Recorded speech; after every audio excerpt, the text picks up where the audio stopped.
तेलुगु में मैं एक लाइन आपको बताना चाहती हूँ। तेलुगु में हमेशा बोलते हैं ధరణిలో సగం ఆకాశంలో సగం అందుకే అవకాశంలో కూడా సగం కావాలని చెప్తాం। धरती में हम आधे हैं, आसमान में आधे हैं, इसीलिए अवसर में भी हमें आधे मिलना चाहिए। ये नारा के साथ हम आगे बढ़ेंगे और हमारे हक पाके रखेंगे। Thank you. जय भारत। से डरने वाले नहीं है, तुमसे लड़ेंगे और जीतेंगे। आज चंद पूंजीपतियों के लिए सरकार काम कर रही है। जो तालिबान की ड्रग्स 20,000 करोड़ की अडानी के पोर्ट पर पकड़ी गई। कल मैंने खबर पढ़ा कि हमारे मोदी जी 20,000 टन गेहूं भेज रहे हैं अडानी तालिबान को 20,000 टन गेहूं भेज रहे हैं। भारत का बजट आता है, किसान दुखी, महिलाएं दुखी, नौजवान दुखी, आम आदमी दुखी, लेकिन उस बजट में सैकड़ों करोड़ रुपए तालिबान को देने का फरमान आता है। करोड़ों की सौगात तालिबान को देने के लिए सरकार तैयार हो जाती है। हिंदुस्तान के लोगों के बारे में भी कुछ सोचिए, भारत की महिलाओं के बारे में भी कुछ सोचिए। प्रधानमंत्री जी, महिला शक्ति के बारे में भी कुछ सोचिए। ये ईडी सीबीआई से डराने का खेल बंद कीजिए। आपकी ईडी और सीबीआई की हालत ये हो गई है, जिसके घर में पहुंच जाते हैं, जिसके यहां छापेमारी करने पहुंच जाते हैं, तो जनता ये कहती है लग रहा है इस राज्य में कोई चुनाव आने वाला है या ये पार्टी किसी राज्य में चुनाव लड़ने जा रही है। जहां जहां चुनाव होगा, जो जो पार्टी चुनाव लड़ने जाएगी, उसके पीछे ईडी डाल देते हो, सीबीआई डाल देते हो, विपक्ष के लोगों को परेशान करते हो। लेकिन जो बीजेपी में शामिल हो जाता है वो राजा हरिश्चंद्र हो जाता है। मैंने तो कहा बीजेपी वालों से कि तुम्हारी पार्टी की हालत यह हो गई, जो जितना बड़ा भ्रष्टाचारी वो उतना बड़ा पदाधिकारी। बीजेपी का सिद्धांत हो गया है।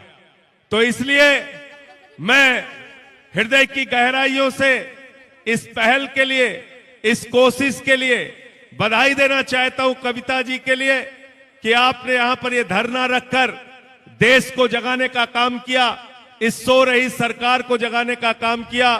आम आदमी पार्टी और हमारे नेता अरविंद केजरीवाल जी इस महिला आरक्षण की मांग के साथ हैं और हम लोग पार्लियामेंट में ये दबाव बनाएंगे कि ये बिल लाया जाए और इसको पास कराया जाए, इसमें कोई विलंब न किया जाए। आपका बहुत बहुत धन्यवाद, आपने मुझे यहां बुलाया और अपनी बात कहने का अवसर दिया।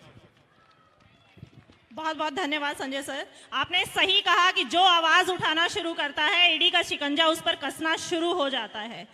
पहला योजना में सिलेंडर देकर चुप करवा दिया जाता है। सिलेंडर हाइक आजकल आपको पता है, रेट्स कहां आसमान छू रहे हैं, तो गरीब आदमी उसको कैसे भरवाएगा। बेटी की शिक्षा की बात नहीं की जाती, बेटी के स्वास्थ्य की बात नहीं की जाती।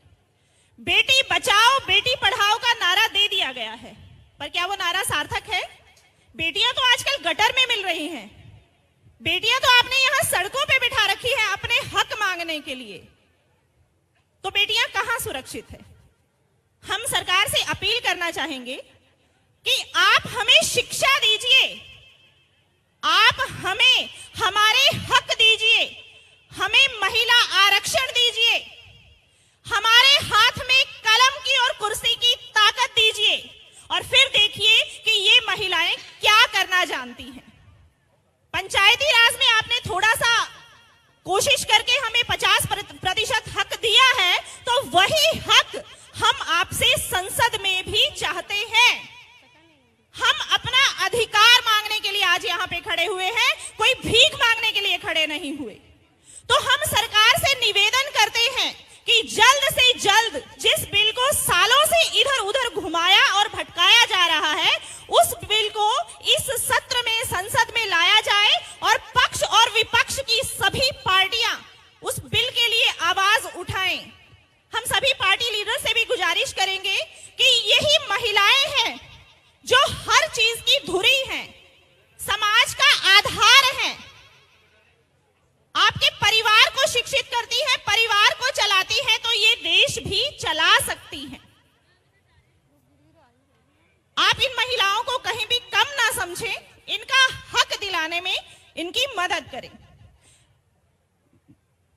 राज्य प्रदेश से आए हुए